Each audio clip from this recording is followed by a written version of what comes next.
Okay, I think we are live, so welcome to What's the Buzz this week.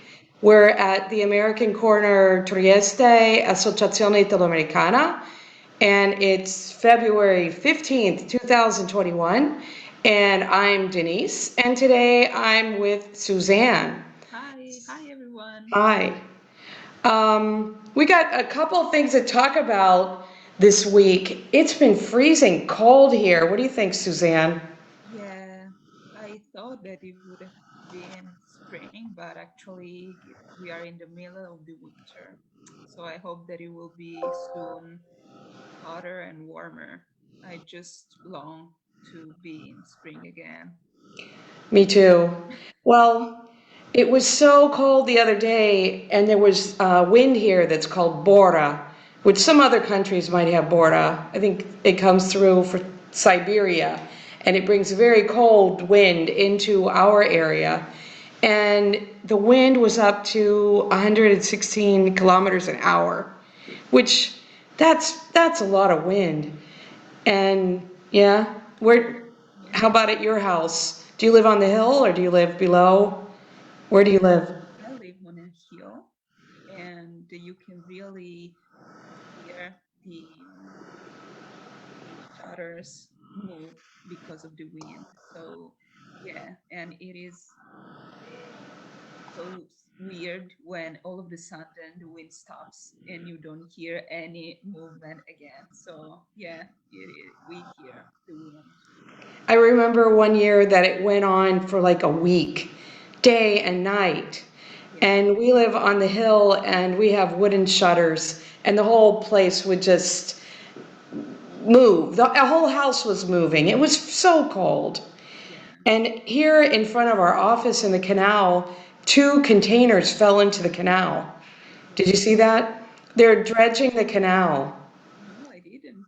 And apparently they didn't know that you need to anchor things down around here. And all the equipment was inside of those containers, and two of them ended up in the water. So that was pretty bad. I know that people from other cities are pretty scared by Bora. They think that really people got hurt by it, or it is so dangerous to live in Trieste because of Bora, and we are like used to it, no? Yeah. Well, Giovanni from the embassy in Rome always misses the Bora. Whenever he should have come up to Trieste. He's like, I gotta come out. I gotta see the Bora, and he would say, "Oh, good, there's Bora today," the day before, and the next day it would be over. So he always missed it. Oh Oh. well. Oh well. And so Suzanne is working with us on a project for our 60th anniversary of our host institution, the Associazione Italoamericana, that was founded in 1961. You want to tell us about yourself, Suzanne? Like what you studied and what you're doing now? Yeah, absolutely. So I studied physics. I got a degree in physics, and then I had a master's degree in sound design and sound engineer. And now I'm doing, then after my degree, I've done some internships. And now, because of COVID, I've done some internships online. And now I'm doing this beautiful project, this beautiful documentary on the 60th anniversary of the American Association. So I studied the history of the American Association, and now we are in the production phase. So we are doing some interviews of the members, the present members of the association, and our historical figures, such as the previous director of the association, and also some people that actually lived here when the Americans were here. So they have some beautiful memories of the time, and it's really interesting also from a historical point of view. So yeah, I'm learning so much about my city, studying it Hmm. from this perspective. Well, I remember when we did that other documentary and event in 2014, I knew everything about the trust soldiers And I learned so many interesting things about that time period. Yeah. And everybody had such strange memories. It was like, I don't know, kind of like a COVID period, but it was like you were in another world in those years. Yeah. So, That's like, what have you learned about the '60s here, or even before? Well, I learned many interesting things. For instance, the fact that Americans, when they went here during the in 1945, they actually brought here pizza. It is really weird, but actually Americans went from southern Italy to Trieste, and they opened their first pizza restaurants here. So people from Trieste for the first time ate pizza in their life, and it is so weird for us because we didn't I didn't know that. And then also yeah, this is an interesting thing, but also another important thing is that Americans were those who tried to build bridges from the Italian community in Trieste and the Slovenian community here, and they opened these Slovenian schools. I had no idea about it, so Oh, it was really oh, interesting. really? Yeah, yeah, and Oh, also many cinemas that now we have in Trieste were opened by Americans. mm-hmm. So we have Yeah, bank. right. There were so many cinemas Yeah, because yeah. that was the thing to do to take your date to the movie or and I saw the other day when I walked by the Coeen or where they built the new Hilton, they've fixed up that building. And on the side of Coeen, there's also a sign that they've found for a cinema. So Really? cinemas all over the place. Yeah, Yeah. yeah, yeah. And there were also Trieste were able to see the new movies from the United States that in other parts of Italy only came after. So we had these previous events. So it was fancy too. Yeah. And many stars went here, such as Marilyn Monroe, but also Louis Armstrong. So we were pretty lucky for that. Yes, yes. Yeah, there were happening place here. Also politicians. I saw that Kennedy was a young senator, and Kennedy was here, and also Nixon was a young senator, and he was here during those years, and Eisenhower, of course, was around. So yeah, it was a pretty big, important place, but interesting. Yeah. So. And then what happened? Have you met anybody who was like a student of ours in those early years, an AIA student, not a trust student? Yeah. Well, I met um, Eddie Caropresi, who actually was a student uh, before the Aya was born, but also after. So he had these memories from the first years of the association. And yeah, I can see that the association have always done so many English courses, and the teaching methods were always innovative for the Italian standard. But I think that with time, it started to grow and grow mm, so much. So yeah, you can really see it growing. Yeah. Suzanne is also one of our students. Yeah, She's a physicist. I don't know how she got into movies, but she takes English classes with us, and you can really tell that she does, right? Thanks. Well, thanks. no, she's fantastic anyway. She always had great English since I've known her, but she takes classes with Caroline, and she's taking online classes with Caroline, and she was online even before we were like regularly online because she was studying with us from Rome. Yeah, And so, yeah. yeah, I wanted to continue to study English even in Rome, and I loved Caroline's method of teaching. So I told her, why can't we do this, our private lessons online? And she was absolutely. So yeah, we great, started even before great. the situation. So, what does physics have to do with movies? Well, the thing is that all the technology behind movies, the light designer, the visual effects, the sound effects are all based on physics. So if you know that, you know an important part of movies. And now this part is growing and growing. So it is now it is more important than ever to know this stuff. So I wanted to study movies from a different perspectives than other people do. And so I took this path and yeah, I study 3D movies, for instance, and all the technology is based on physics. So it was interesting for me to study movies from this perspective. Yeah. And your thesis is, what will your thesis be about?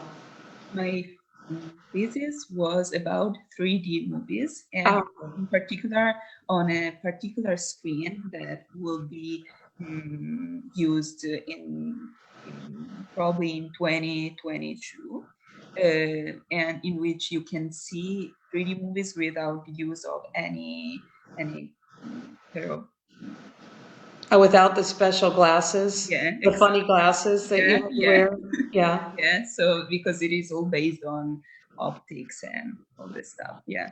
That So must be very expensive. yeah, and the research behind it is now is doing by James Cameron, the director of Avatar, because he wants to use this particular screen for his Avatar 2 and Avatar 3. So yeah. Huh. And by the way, he studies physics too. So Oh, you know, really? yeah, yeah, Huh. I didn't know that. yeah. Well, is it going to be like those surround screens with screens all over the place, or how is that? Well, actually, it is like a regular screen, but yeah, a normal standard spectator wouldn't notice anything. But actually, there are some um, particular mirrors that reflect lights in a particular way, so that you, no matter in which place you are, you can see 3D. Okay. Yeah, All right. yeah. They've been talking. I went to Disney in Mm-hmm. Florida many years ago, and they had a ride that was based on Up, that movie, and it Mm-hmm. was a 4D, a Uh-huh. 3D or a 4D experience. I can't remember. We were Uh-huh. on a swing, and then there was a movie going on, and then there was wind, and then I think it even rained. Yeah, And yeah, so it was like everything going on. That was an easy one yeah. as an experience. I don't know, will the seats move in these 3D movies? Yes? No, it is No. this kind of stuff. No, but yeah, I know they are doing these experiments also with Star Wars. They did these kind of projections, even in Spain, I suppose. So yeah, it is a different way to experience cinema. Yeah, and I think that why not, Well, like virtual it was reality. it was funny when we went there. I think we went on something else someplace. It was like, I don't know where, like a mission to Mars or something. Mm-hmm. And you get in a space capsule Mm-hmm. and the whole thing starts shaking, and then there's I don't know, all kinds of stuff are going on. And there were people getting sick in that. Oh my So God. you got to be careful with these 3D experiences. Yeah, Like, oh no, I'll move on the other side of the capsule. Sorry. yeah, but they take into consideration also this part, yeah, that Yeah. the speed of the movie is taken into consideration so that people don't feel sick. Yeah. So there will be like one theater in every city, or in every, how will that work? Who can Yes. afford that these days? Well, I don't know exactly, but I think that the fact is that you can add to a normal screen other technology so that Okay. you can see even on standard screen adding uh, other stuff on it, the movie in 3D. Yeah. Oh, that's pretty cool then. Well, I Yeah. hope some days the movies will open again so that we can actually experience all this. Yeah. I Because here, I don't know, they've been talking about the 5th of March, mhm. and then who knows? Who knows? Yeah. I'm looking forward to outdoor cinema this Yeah. summer because Yeah. I think that's going to be one thing that we can do. Mhm. And we have a couple of proposals we made to the city to do outdoor cinema. So let's see. One of the ideas was to do a film, 6 films, a film from every decade, American films from every decade. So like so one from the 60s, the 70s, and so on, and show them outside and free and open to the public for our anniversary. Another thing could be a baseball series, since there's going to be a European women's softball tournament here in Trieste, and whoever wins will go on to the Olympics in Oh, Japan. wow. So that would be pretty cool. Yeah. But I don't know. Where were you last year at this time, like right before we got locked down? Well, I was in Rome actually. I was about to start my internship, and then it was postponed. But yeah, I was in Rome, and I remember that there were some beautiful sunny days in Rome. Yeah, and I love to went to Villa Borghese to walk because yeah, in Oh, Rome it is spring very early, earlier than in Trieste, so you can really enjoy sunny days outdoor. Yeah. oh. And then how did you get back from Rome? Well, did you stay there for a while or did you come back right away? No, I went back when things were starting to get worse. So at the end of February, Okay. so I spent my lockdown here, yeah, with my parents. Okay. Okay. Yeah, Well, yeah, it's not fun. It's fun. It's great to be in Rome, but if you're stuck in the apartment and all your roommates have left and you yeah, don't even have did you have a terrace there? A porch? Or, yeah. But it's pretty sad if you're alone for some right, time, and also a little bit scared because who did expect that to come, you know? right, right. Well, right before lockdown last year, we were in Paris Oh, the wow. week before, and we got back on the Saturday of Carnival. And I remember my husband was in Muggia for the big carnival parade. He works with the Protezione Civile, and he was there directing traffic for carnival. And then he came home that night on Sunday, and our region was in lockdown Mhm. that Monday. So Paris was really nice though, because Yeah, there was we I got can so imagine. lucky. There was nobody around because the tourists from Asia weren't there because it already started in China. Yeah, So okay, certain places like the Louvre, we had the pass, but mhm. there were still people in line. But it was just a strange period. And I'm Yeah, so glad that we got to go at that time, yeah. Right before. right before, and that we got back. Yeah. We got back without problems Hmm. because right after that they started blocking the flights and you couldn't move. So it was nice. It's a nice memory of pre-COVID for me. Yeah. Yeah, yeah. That's true. Yeah. Anyway, so do you have more interviews planned the next couple days? Yeah, absolutely. We are full of interviews. And yeah, we're gonna interview many people, present students, past students. Yeah, we are teachers, volunteers. They are all very happy to be in the documentary because they have also beautiful memories from the association. Yeah. Great. Well, if somebody wants to be interviewed, you can send us an email. Our email address is aia.fvg at gmail.com. So aia.fvg at gmail.com. So maybe people have memories of those years when everybody went to the American cinema program, Yeah. or there were lots of people who studied English in Via Roma, or maybe somebody went on a study program because there were a lot of Fulbrights and different kind of programs that people could go to the United States with. Yeah. So that would be interesting. We'd love to interview you. Or actually, Suzanne would love to interview you because she's pretty much in charge of the project. We have a couple interns who are helping her. Yeah. And so far it's going really well.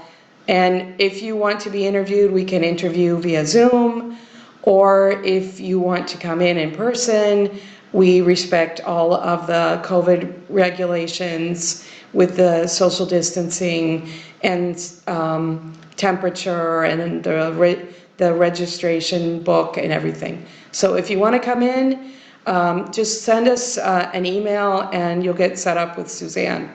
And we'll come in, we'll just do it, okay? Please do. Great. Well, I think our 20 minutes are up. Who knows what we'll be talking about next week? I don't know.